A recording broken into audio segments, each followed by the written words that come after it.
UP board के 10th class का math का एग्ज़ाम ये जो 27 को था, इसमें हम लोग सॉल्व करेंगे ये पेपर।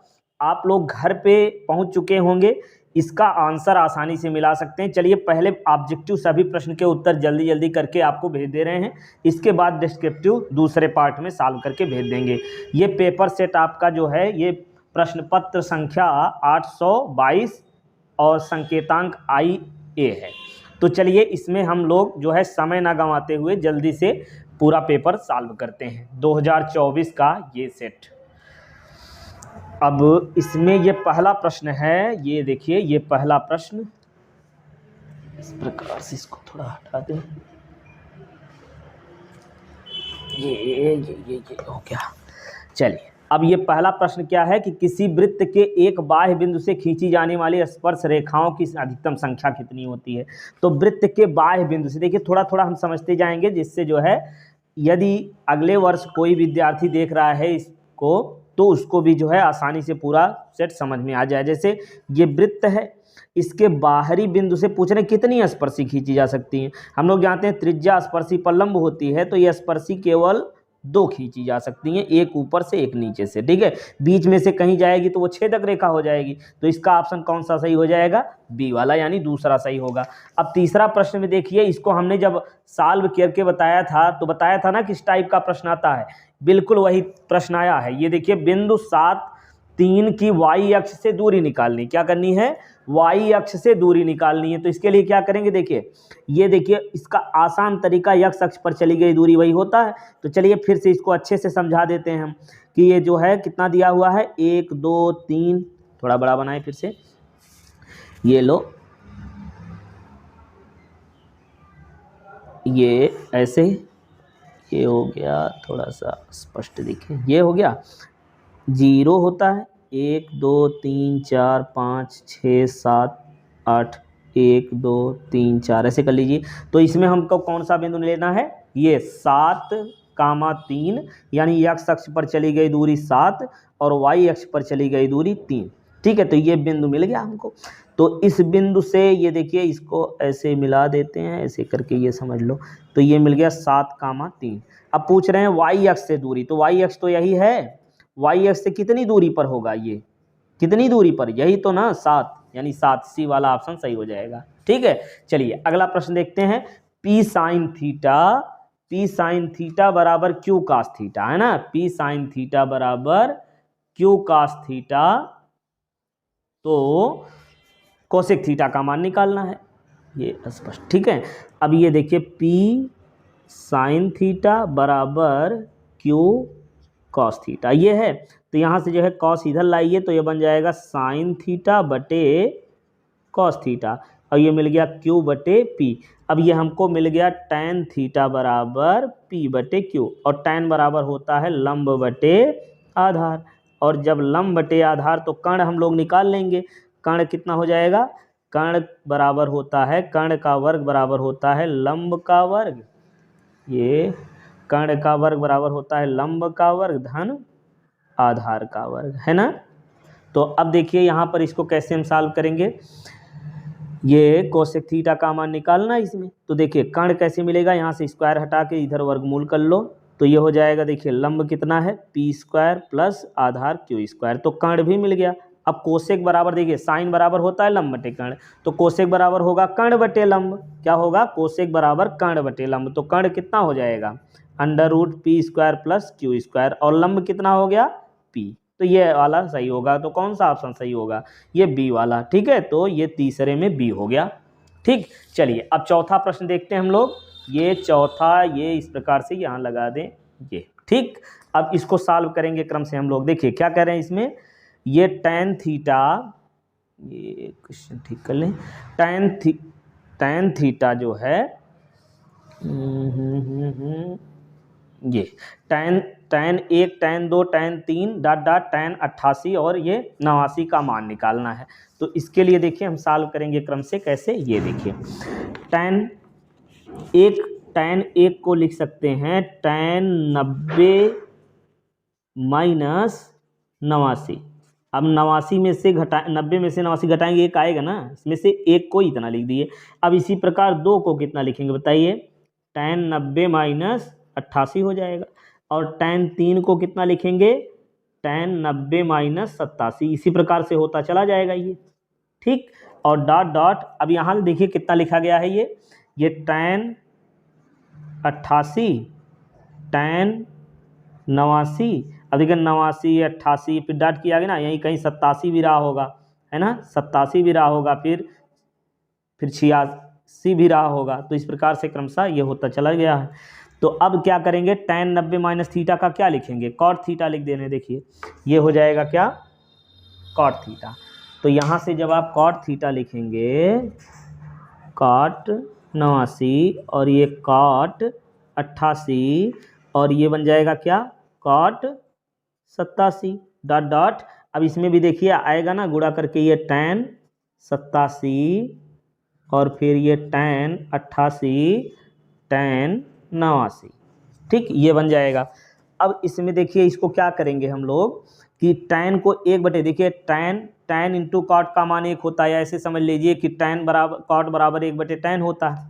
लो 1/89 भी लिख रहे, एक लाइन और लिख दे रहे जिससे आपको अच्छे समझ में आ जाए। तो यहाँ लिखेंगे tan 88 और ये tan 1/, में होगा 1/87 डॉट डॉट, और इधर क्या आया tan 87 tan 88 और ये tan 89। अब देखिए ये इससे कट जाएगा, ये वाला इससे, ये वाला इससे, तो सब पूरा कट जाएगा। तो आंसर कितना आएगा इसमें, 1। इसमें आंसर कितना आ जाएगा, 1, ठीक है। तो आंसर 1 किस में है, ये डी वाला ऑप्शन इसका सही हो जाएगा। समझ में आया। चलिए अब अगला प्रश्न देखते हैं। इसमें ये पांचवें प्रश्न में क्या कह रहे हैं कि समीकरण के मूल बराबर हैं, समीकरण के मूल बराबर हैं तो Q का मान बताइए। तो देखिए इस प्रकार से भी हमने बताया था कितनी आसानी से। तो मूल बराबर हैं तो Q का मान निकालिए। तो मूल बराबर है तो विविक्त कर शून्य होगा, क्या होगा, विविक्त कर शून्य होगा। तो विविक्त कर शून्य कर लीजिए, कैसे, 3x² plus 5x minus Q बराबर 0 की तुलना करेंगे किससे, की तुलना ax² plus bx plus c बराबर 0 से करने पर, अब तुलना करिए तो क्या मिलेगा, a बराबर 3 और b बराबर 5 और c बराबर -q। तो विविक्त कर शून्य है, यहाँ लिखेंगे विविक्त कर शून्य है, अतः मूल समान है, अतः विविक्त कर शून्य होगा। तो b² माइनस 4ac बराबर 0 कर लो। b का मान 5 का स्क्वायर माइनस 4a का मान 3 और c का मान -q बराबर 0। अब ये कितना बन जाएगा, 25 माइनस, अब माइनस प्लस बन गया, तो 4 3 12 q बराबर 0। तो ये मिल जाएगा 12, ये 12 q बराबर 25 है ना, 12 q बराबर 25। तो माइनस तो नहीं हुआ, हाँ माइनस हो जाएगा, ये इधर हो गया। तो q बराबर मिल जाएगा हमको -25/12, ठीक है। तो कौन सा सही होगा, -25/12, ये पहले में ही है, तो पहला ऑप्शन इसका सही हो जाएगा। चलिए ये 5 प्रश्न हो गए। अब छठवां प्रश्न जो है, ये हमारा छठवां प्रश्न है, ये लगा दें पहले बढ़िया से, ये छठवां प्रश्न, ठीक, ये छठवां प्रश्न हो गया। अब इसमें छठवें प्रश्न में क्या कह रहे हैं कि समांतर श्रेणी का 11वां पद ज्ञात कीजिए। क्या ज्ञात करना है, 11वां पद। तो 11वां पद कैसे हम लोग निकालेंगे, देखिए पहला पद दिया है, प्रथम पद a बराबर -62, ठीक, और d निकाल लीजिए। d क्या होता है, माइनस, ये घटा देंगे है ना, 59 माइनस 62। अब -62 इसको कर लीजिए, तो -5 9 माइनस प्लस हो जाएगा 62। अब ये घटा दीजिए तो कितना आएगा, 3 है ना, तो +3 आ गया। d का मान +3, 11वां पद निकालना है। देखिए ये रहने दें, ठीक। अब देखिए 11वां पद कैसे निकलेगा, 11वां पद हमने बताया कैसे लिखते हैं, a + 10d डायरेक्ट लिख सकते हैं, है ना, ऑप्शन लगाना तो डायरेक्ट कर दीजिए। a का मान कितना, 62 प्लस 10 गुणे d का मान 3। अब ये -62 और प्लस 10 × 30, तो कितना आ जाएगा, -32। तो -32 कौन सा है, ये बी वाला, ठीक है, बहुत ही आसान पेपर आया। जो लोग हमसे पढ़ रहे होंगे सब तो एकदम हवा कर दिए होंगे। चलिए बहुत अच्छा है। ये 7वां प्रश्न आप लोगों ने लगाया ही होगा। कैसे लगाए हैं? देखिए पीई का मान दिया हुआ है। क्या दिया है? पीई का मान दिया हुआ है, तो निकालना क्या है इसमें? P' है ना। इसका मतलब प्रायिकता दिया हुआ है, होने की प्रायिकता दिया हुआ है, किसी भी घटना के होने की प्रायिकता दिया हुआ है, और ना होने की प्रायिकता निकालना है। तो ना होने की प्रायिकता और होने की प्रायिकता दोनों का योग होता है 1। कितना होता है? 1। तो यहाँ से रखेंगे जब मान, तो मिल जाएगा हमको 0.05 बराबर 1। तो 1 में से इसको घटा दीजिए, तो 1.00, इसमें घटाएंगे 0.5, तो कितना आएगा? 10 में से 5 गए 5, यहाँ बचा 9.0। तो ये आ जाएगा हमारा PE डैश बराबर 1 - 0.05, और यहाँ लिखेंगे 0.95। तो 0.95 कौन सा है? ये डी वाला। तो इस 7वें में हो जाएगा डी वाला सही। ठीक है, चलिए अब अगला प्रश्न देखेंगे हम लोग। ये डी वाला हो गया। अब लगाएंगे हम लोग ये 8वां प्रश्न, लगा दें, ये लग गया। ठीक है, 8वां प्रश्न अब सॉल्व करिए। तो थैले में लाल और काली गेंदें हैं, लाल और काली गेंदें हैं। इस थैले में 3 लाल गेंदें 5 काली गेंदें। इस थैले में एक गेंद यादृच्छया निकाली जाती है, मतलब एक गेंद निकाली जाती है, गेंद के लाल होने की प्रायिकता। देखिए तो इसमें जो है PE बराबर होता है NE/NS। ठीक है, NE मतलब तो संभावित घटनाएं कितनी हो सकती हैं? लाल गेंद कितनी है? 3, और कुल गेंदों की संख्या कितनी है? 8। तो बस यहीं रख दीजिए, कितना आ जाएगा ये? 3/8। तो 3/8 ये पहले में ही है, वही लगा दीजिए। ठीक, चलिए अब दूसरा प्रश्न हम लोग सॉल्व करते हैं। ये कौन था? 9वां प्रश्न। 9वां प्रश्न ये लगा दिया, 9वां प्रश्न। ठीक है, इसमें क्या कह रहे हैं? पेपर थोड़ा व्यवस्थित कर लें। ये DE समांतर BC दिया हुआ है, DE BC के समांतर EC निकालना। देखिए इसको भी हमने बताया था स्पष्ट तरीके से, शार्ट में भी ऐसा प्रश्न हमने दिया था कि देखिए ये यदि समांतर है तो दोनों तरफ अनुपात बराबर होता है, और जब दोनों तरफ अनुपात बराबर होगा तो क्या होगा? AD बटे क्या बनेगा? AD बटे DB है ना, और बराबर AE बटे EC हो जाएगा।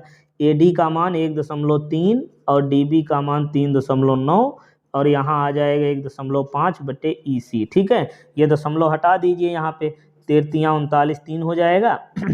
अब यहाँ 1 समझ लीजिए, तो ये बन गया हमारा कितना? ये बचा, इसको सॉल्व करेंगे तो ये मिलेगा 1/3 बराबर 1.5 बटे EC। ठीक है, EC का गुणा 1 में EC, और बराबर 15 3 45, 4.5 सेमी आ जाएगा इसका। ठीक है, कौन सा ऑप्शन सही होगा? 9वें में क्या? 4.5, ये डी वाला ऑप्शन सही हो जाएगा। ठीक है, चलिए अब अगला प्रश्न हम लोग सॉल्व करते हैं। ये 9वां हो गया। 10वां आप लगाएंगे। 10वें में ये प्रश्न लगा दिया। ठीक, अब इसमें क्या कह रहे हैं? देखिए 10वें में MNL PQR, MNL और PQR दो त्रिभुज हैं, देख रहे हैं इसमें। अब इसमें देखिए कोण M Q के बराबर है, ये M वाला एक कोण बराबर हो गया। दूसरा MN भुजा जो है 3 है, और LM जो है 4.5 है, PQ 2 है, QR 3 है। तो निम्नलिखित में से क्या सही होगा? कह रहे हैं कि NML सर्वांग सम त्रिभुज QPR, फिर NML ये सर्वांग समरूप दिया है। तो ये दोनों त्रिभुज समरूप हैं? बिल्कुल नहीं है। कैसे नहीं है? देखिए एक कोण मान लो बराबर हो गया, ठीक है, तीनों कोण बराबर हो जाता तब समरूप हम मानते हैं ना। चलिए समरूप यहाँ अच्छे से हम समझ लेते हैं। समरूप कब होता है? जब दो भुजाओं का अनुपात और एक कोण बराबर हो, या तीनों कोण बराबर हो जाएं, या तीनों भुजाओं का अनुपात बराबर हो जाए। ठीक है, तो इनमें से कुछ होना चाहिए। तो यहाँ देखिए एक भुजा मान लीजिए बराबर तो मिल गई, कोण भी बराबर मिल गया, लेकिन दूसरी भुजा तो नहीं मिल रही है, तो समरूप भी नहीं हो सकता है ना, समरूप नहीं हो सकता। तो इनमें से कोई नहीं, इनमें से कोई नहीं हो जाएगा यहाँ पर। चलिए 10वां प्रश्न हो गया। अब लगाएंगे हम लोग 11वां प्रश्न।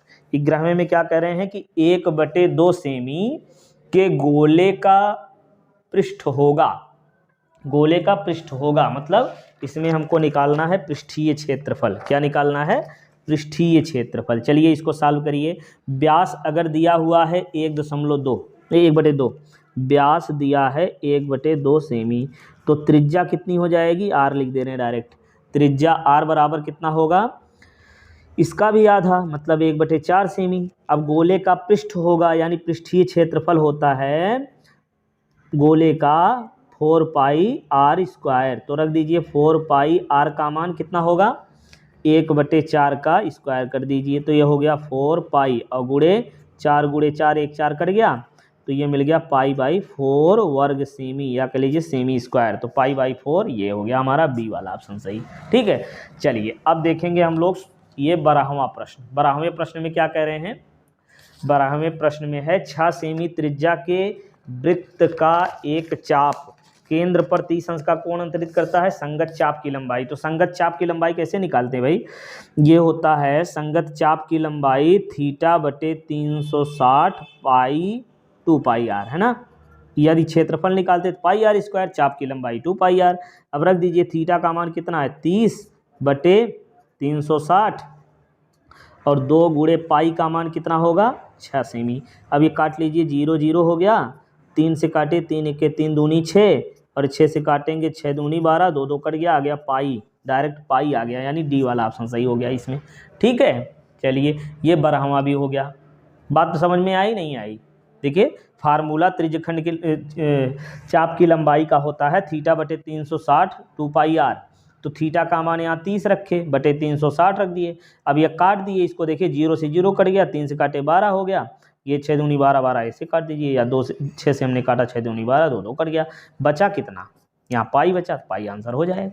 ठीक है, चलिए अब अगला प्रश्न देखते हैं हम लोग, ये 12वां हो गया। अब देखिए ये 13वां प्रश्न, इस 13वें प्रश्न को ऐसे लगा देंगे इसे, चलिए ये 13वां। ठीक है, इसमें क्या कह रहे हैं 13वें में कि 5 सेमी त्रिज्या के वृत्त के बाह्य बिंदु से खींची गई। चलिए चित्र भी बनाते चलें इसका, ये दूसरा पेपर ले लें। ये 5 सेमी त्रिज्या का एक वृत्त बनाइए, ये वृत्त हो गया। ठीक, इसकी त्रिज्या 5 सेमी मान के चलिए ये केंद्र से। अब कह रहे हैं कि वृत्त के बिंदु पर खींची गई स्पर्शी PQ है। अब इस पर स्पर्शी PQ है, केंद्र O से जाने वाली, केंद्र O बना लीजिए, केंद्र O से जाने वाली रेखा बिंदु Q से मिलती है। अब बिंदु Q से मिलती है, PQ स्पर्श रेखा, इसका मतलब Q कहीं बाहर बिंदु होगा और ये PQ इसकी क्या है स्पर्शी है, तो यहाँ P हो जाएगा। बस समझ में आई। अब क्या कह रहे हैं कि OQ बराबर 12 सेमी, ये 12 सेमी है ना, ये कितना है 12 सेमी, और ये त्रिज्या कितनी है, त्रिज्या यहाँ पे दिया हुआ है 5 सेमी। अब ये 5 सेमी त्रिज्या हो गई और ये 12 सेमी ये हो गया। अब त्रिज्या स्पर्शी पर लंब होती है 90 अंश हो जाएगा, है ना, ये 90 अंश हो जाएगा। अब ये 90 अंश हो गया, 90 सामने होती है कर्ण, क्या होती है कर्ण होती है, तो होगा क्या, कर्ण का वर्ग बराबर लंब का वर्ग धन आधार का वर्ग, होता है कि नहीं, लंब का वर्ग धन आधार का वर्ग। तो डायरेक्ट उत्तर निकालना, इसलिए इतना ही लिख दे रहे हैं, बाकी जो चीज़ आपको लिखना उसको तो हमने बता ही दिया, क्या कि त्रिज्या स्पर्शी पर लंब होती है, इसलिए कोण OPQ बराबर होगा 90 अंश। अब 90 अंश है तो समकोण त्रिभुज होगा, कर्ण का वर्ग बराबर लंब का वर्ग धन आधार का वर्ग, तो 90 के सामने कर्ण होता है, तो कर्ण कौन है OQ स्क्वायर, ये हो गया कर्ण ना। 90 के सामने सबसे बड़ी भुजा के सामने बड़ा कोण भी होता है ना, 90 के सामने ये कर्ण हो गया। और लंब कौन बनेगा, इसमें से एक लंब कौन हो जाएगा भाई, OP कर लो लंब और PQ आधार मान लो, चलो ठीक है। अब ये मान रखिए यहाँ क्रम से, OQ हो गया 12, समझ में आया ना 12, और OP कितना है 5 और प्लस PQ स्क्वायर। ठीक, अब इसको सॉल्व करिए क्रम से, तो कितना बन जाएगा, 12 12 गुणा करेंगे 144 बराबर ये 5 का वर्ग करेंगे 25 और प्लस PQ स्क्वायर। ठीक है, तो PQ स्क्वायर बराबर अब क्या मिल जाएगा, PQ स्क्वायर बराबर 144 माइनस 25। अब ये घटा लीजिए, तो 14 में से 5 गए 9 और यहाँ बचा 3 में से 2 गए 1 1 119, तो ये PQ बराबर हो जाएगा कर्णिम 119। ठीक, तो कौन सा ऑप्शन सही होगा देखिए, है कहीं, हाँ ये डी वाला है, डी हो जाएगा। ठीक, समझ में आया। ये 13वां प्रश्न ये हो गया, उसका ये सलूशन रहा, ये ठीक। चल अब देखते हैं 14वां प्रश्न, संख्याओं 192 और 78 का HCF निकालना है, इसका HCF निकालना है। चलिए तो इसको भी हम लोग सॉल्व कर लेते हैं। 182 है ना, तो इसका और कितना है 78, इसका HCF ऐसे ही निकालेंगे ना, निकालिए तो कितना 7 दूना 14, 2 बार जाएगा, 8 दूनी 16, 7 दूनी 14, 1 15, तो घटाइए, ये 12 में से 6 गए 6, यहाँ बचा 7 में से 5 गए 2, ठीक है, 6 6 12, 5 2 7 1 8, 26 हो गया। अब ये 26 में भाग दीजिए, कितना आएगा 6 3 18, 3 बार ले जाइए, 6 3 18, 3 दूनी 6, 7 कट गया तो आ गया 26, तो इसका HCF कितना होगा, HCF हो जाएगा 26। ठीक है, तो देखिए 26 किसी में आया है, हाँ कौन सा ऑप्शन सही होगा इसका, बी वाला। ठीक, चलिए अब लगाएंगे हम लोग ये 15वां प्रश्न। एक बेलन के आधार की त्रिज्या 3.5 सेमी है, यदि उसकी ऊंचाई 8.4 है तो पृष्ठीय क्षेत्रफल, तो देखिए बेलन का क्या क्या दिया हुआ है, बेलन का ये मेला लेगी भैया, बेलन की त्रिज्या r बराबर 3.5 सेमी और ऊंचाई h बराबर 8.4 सेमी। ठीक है, तो पृष्ठीय क्षेत्रफल बेलन का क्या होता है 2 पाई r h, तो यहाँ रखिए 2 पाई का मान रखेंगे कितना 22/7, r का मान 3.5 और h का मान 8.4, तो 7 से काटिए, 7 × 5 = 35.5 आ गया, तो 5 दूना 10 हो गया गुणे 22। ठीक, 5 दूना 10, ये गुणा कर दिए तो कितना 1 हो जाएगा, और ये 22 और ये बचा कितना 8.4, अब गुणा कर लीजिए देखिए, तो बन जाएगा हमारा कितना 1 हो गया ना, 22 का गुणा इसमें करिए, 22 चौक 88, चलिए डायरेक्ट भी कर सकते हैं लेकिन आपको समझ में शायद ना आए तो इसलिए जो है इसको लिख करके ही गुणा कर दे रहे हैं, कितना 8.4 गुणे 22। ठीक, तो 2 से गुणा करिए, 4 दूना 8, 8 दूनी 16, फिर 4 दूना 8, ये 16। ठीक है, अब ये हो गया 8, 8 6 14 और ये बच्चा 6 7 1 8 और ये हो जाएगा 1। ठीक, 1 अंक दशमलव लगा दीजिए, इतना वर्ग सेमी हो जाएगा 184.8 सेमी स्क्वायर। ठीक, तो कौन सा सही होगा, इसमें तो कोई नहीं दिया। अच्छा, वो इसमें पाई के रूप में दिया हुआ है, इसका मतलब पाई का मान हमको नहीं रखना है। चलिए फिर से देख लेते हैं एक बार फिर से स्पष्ट रूप से, त्रिज्या 3.5 और ऊंचाई 8.4, तो यहाँ रखेंगे 2 पाई, ऐसे रहने दीजिए, r का मान 3.5 8.4। ठीक, अभी आ जाएगा 7 और गुणे 8.4 पाई, 7 चौक 28, 7 8 56 2 58, तो ये हो गया 58.8, कौन सही होगा, डी वाला। ठीक है, चलिए जल्दी के चक्कर में और गड़बड़ हो जा रहा है। चलिए 16वां लगा दे रहे हैं, 16वां आप लगाइए, क्या करें इसमें 4 सेमी त्रिज्या वाले एक वृत्त के ये त्रिज्यखंड का कोण दिया हुआ है, क्षेत्रफल निकालना। त्रिज्यखंड का कोण सूत्र क्या होता है क्षेत्रफल का, थीटा 360 पाई r स्क्वायर, थीटा का मान 60 रखिए, 360 और इसमें भी पाई के रूप में ही लगाना, मान रखिए मत रखिए। ठीक है, ये 0 से 0 कटा, 6 छक्के 36 हो गया।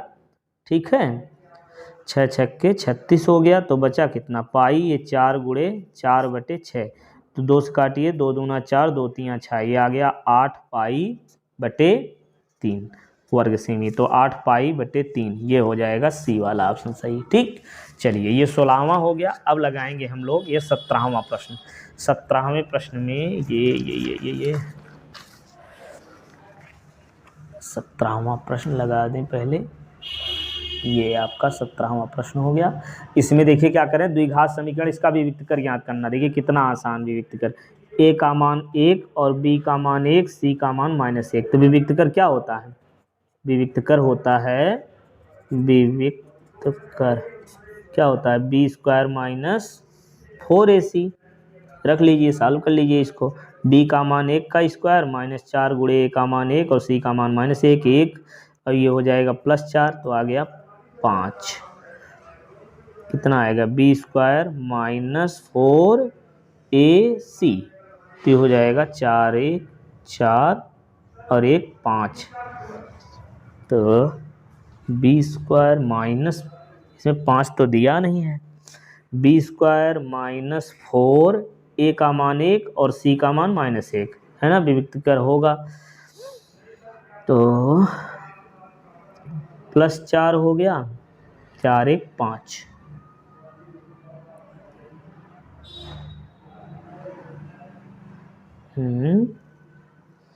तो 5 वाला ऑप्शन तो होना चाहिए था। ये क्या हो रहा है भाई, b² - 4, a का मान 1 और c का मान -1, 4 गुणा किए +4 आ गया, 1 4 1 5 होना चाहिए। इसमें ऑप्शन चलिए देख लेंगे, ये -5 पे आप लगा दीजिए अभी। अगला प्रश्न क्या है, द्विघात समीकरण इतना कि मूलों का योग निकालना। तो मूलों का योग क्या होता है, -b/a। तो डायरेक्ट करिए, -b का मान कितना है, यहाँ लगाएंगे जब लिखेंगे -b, तो -b का मान -4 और ये अपान a मतलब x² गुणांक 4, तो ये 4 4 कट जाएगा, 1 आ जाएगा। ठीक, अगला प्रश्न क्या है कि सारणी का माध्य होगा, इसका माध्य निकालना है भाई। माध्य निकालने के लिए हमको दूसरा पेपर चाहिए, चल यहीं लगा दें क्या। माध्य निकालने के लिए चाहिए वर्ग अंतराल। देखिए वर्ग अंतराल का मध्यमान निकालेंगे तो ये x हो जाएगा 5 और ये 15 और ये 25 35 और जोड़ देंगे ये 45। अब इसका ये गुणा कर लेंगे, देखिए ये जोड़ लीजिए, ये f है ना, तो सिग्मा f आ जाए कितना, 7 5 12 12 4 12 4 16 और 16 4 20 4 24 24 6 30, ये सिग्मा f आ गया। अब इसका गुणा करके जोड़ लेंगे, तो ये गुणा करके जब जोड़ेंगे तो हमको मिलेगा, देखिए 5 चौक 20, पहले 20 लिख लीजिए, फिर 15 15 सत्ते 105 है ना, और फिर 25 25 125 और ये 8 25 40 8 3 24 24 4 8 3 24 24 4 28, सही है ना। 8 25 40 4 4 बचा और 8 3 24 4 28। अब ये गुणा कर लीजिए, 6 25 30 और 6 चौक 24 24 3 27। ठीक, फिर से चेक करिए, 6 25 30 6 चौक 24 3 27, जोड़ लीजिए, 5 5 10 और 2 2 4 8 4 12 12 1 यहाँ से 13 और 13 7 20 बचा 2 1 2 2 4 2 6 2 8, ये 800/30 कर देना, 0 0 कट जाएगा, तो ये 30 80/3 कर लीजिए, 80/3। फार्मूला क्या होता है, ये सिग्मा x बार बराबर सिग्मा एफ एक्स अपान सिग्मा एफ, तो ये हो जाएगा 80/800/30, तो ये कटा 80/3 से भाग देंगे, तो 3 दूनी 6 हो गया, 2 20 3 6 18, तो 6 18 ये 6 6 आता जाएगा, 26.66, यानी बी वाला ऑप्शन सही होगा। 19वां हो गया। अब देखेंगे हम लोग ये 20वां प्रश्न। 20वें में क्या करें, सारणी का माध्यक वर्ग होगा। माध्यक वर्ग कौन सा होगा, इसके लिए हमको निकालना पड़ता है संचयी बारंबारता। तो पहले 8 8 6 14 14 15 कितना हो जाएगा, 4 1 5 1 1 2 25, सही है ना, 4 1 5 25। और 25 में 18 जोड़िए कितना होगा, 8 8 5 13 2 1 3 1 4 43 43 में 6 जोड़ दीजिए, ये 49 हो गया। ठीक है, तो अब माध्यक वर्ग कौन सा होगा, 49/2 जब करेंगे तो ये 49/2 कर लीजिए, 2 से भाग देंगे, 2 दूना 4 2 पच्चे 10 और फिर 2 पच्चे 10, तो 25.5 आया, तो 25 से ज़्यादा या 43 होगा, 30 और 40, तो ये हो गया माध्यक वर्ग। अब अगला प्रश्न 20वां प्रश्न, अच्छा हो तो गया, बहुविकल्पी सभी हो गए। अब जो है खंड ब वाला हम लोग अगले पार्ट में अभी सॉल्व करके दे देंगे।